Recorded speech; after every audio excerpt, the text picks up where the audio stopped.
Bom dia. Vamos bater um papinho essa semana sobre anabolismo clínico novamente. Vamos alternando, né? Sempre a gente vai falar um pouquinho de plástico, um pouquinho de vida saudável, um pouquinho dessa nova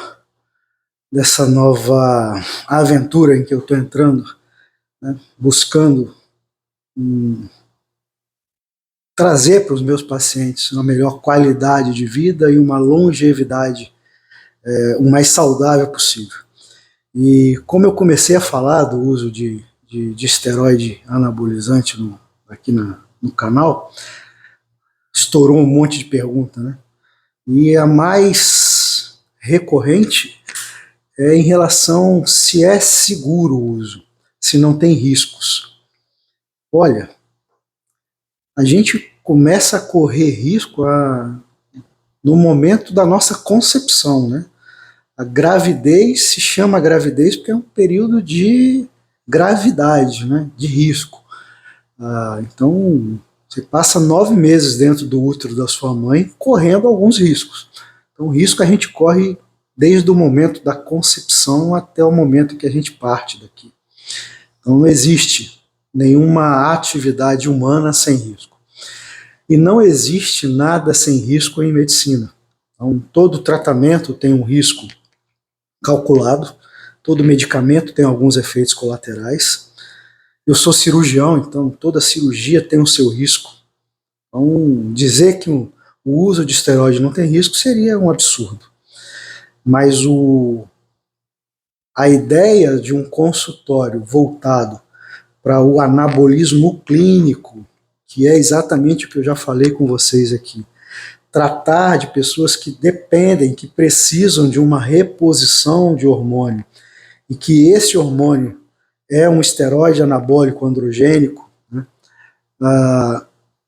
É justamente para poder dar a esse paciente que necessita desse tratamento um acompanhamento muito de perto, muito próximo, para fazer com que esses riscos minimizem ao máximo, né? Que se a gente consiga diminuir ao máximo esses riscos. E quais são esses riscos? Os efeitos colaterais mais comuns são justamente os ligados à capacidade androgênica desse esteroide. Porque todo esteroide é anabólico e é androgênico também, porque nós estamos tratando de um hormônio masculino. Então ele tem o poder de aumentar ou expressar com mais força os caracteres sexuais masculinos. Então, no homem, por exemplo, a gente vai ter mais comumente aumento na queda de cabelo. Então, para quem tem tendência à calvície, essa calvície pode piorar ou pode acelerar o processo. Aumento da secreção sebácea da pele. Então, esse cara pode ter mais espinhas, mais acne, com mais força. Aumento na produção, no surgimento de pelos, com pelos mais grossos, apesar de no cabelo, os pelos na cabeça caírem, os pelos no corpo costumam aumentar.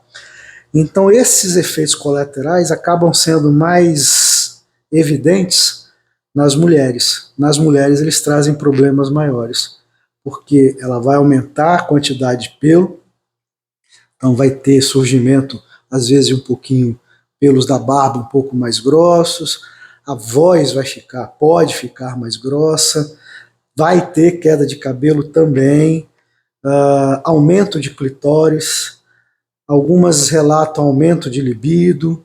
Então tudo isso é ligado diretamente à dosagem.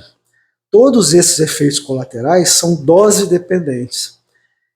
E o uso responsável do esteroide está justamente ligado ao fato de tentar achar para cada paciente a menor dose eficaz, justamente para a gente poder reduzir esses efeitos colaterais. Fazer com que eles surjam na menor porção possível, na menor quantidade possível, e se surgirem, a gente poder regular isso com outro tipo de medicação. Então, não existe tratamento isento de risco. o acompanhamento próximo é justamente para a gente poder minimizar esses riscos. E dar a esse paciente, a cada um deles, a noção exata desses efeitos colaterais, do que ele vai encarar, e ele ter a certeza de que tem alguém muito próximo a ele capaz de identificar essas alterações e tratá-las, ou reduzindo a medicação, ou associando uma medicação que possa bloquear esses efeitos, e até mesmo suspendendo a medicação para aqueles que são muito sensíveis, né? Então isso é feito com acompanhamento próximo desse médico, né? Uma outra coisa que precisa ser avaliada é que a ideia é fazer com que esse paciente possa viver por mais tempo com qualidade de vida. Porque qual é a vantagem de se chegar aos 100 anos numa cadeira de rodas? Qual é a vantagem de se chegar aos 95, 98 anos sem sair da cama, sem poder andar com independência? Então a ideia é fazer com que as pessoas possam escolher entre durar mais, sem independência, sem autonomia, dependendo sempre de uma outra pessoa para ir ao banheiro, para ir a um parque, para poder comer sozinho, não vai conseguir fazer isso, ou poder viver, talvez até 5, 6 anos a menos, mas com independência, com qualidade de vida. Porque viver não é sobreviver. Poder viver com qualidade, com independência, é muito mais significativo do que durar 100, 110 anos numa cama. Então a ideia é que tipo de vida você quer ter no final da sua vida, e isso o anabolizante pode fazer por você. Então, desde que seja feito com responsabilidade, né, sem abuso, e aí é que está o grande problema, porque o que a gente vê é o abuso. Então eu recebo mensagens, mas tem muito fisiculturista morrendo. Gente, nós não estamos falando de fisiculturistas.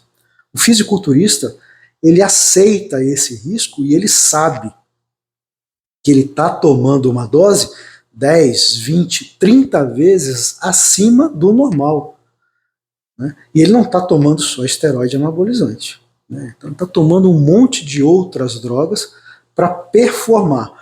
O intuito dele é performance, e ele sabe que ele tem um tempo curto para isso. Então o cara está pisando no acelerador, mas ele está pisando no acelerador consciente. Da mesma forma que um piloto de Fórmula 1 entra num carro e pilota a 300 por hora. Ele sabe que o risco ali é aumentado, mas ele está pagando o preço para performar. Nós não estamos falando disso. A gente não está falando de uso estético.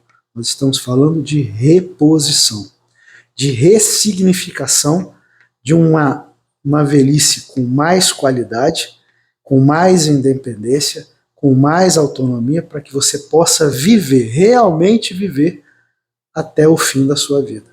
Essa é a ideia. Um abraço, até semana que vem.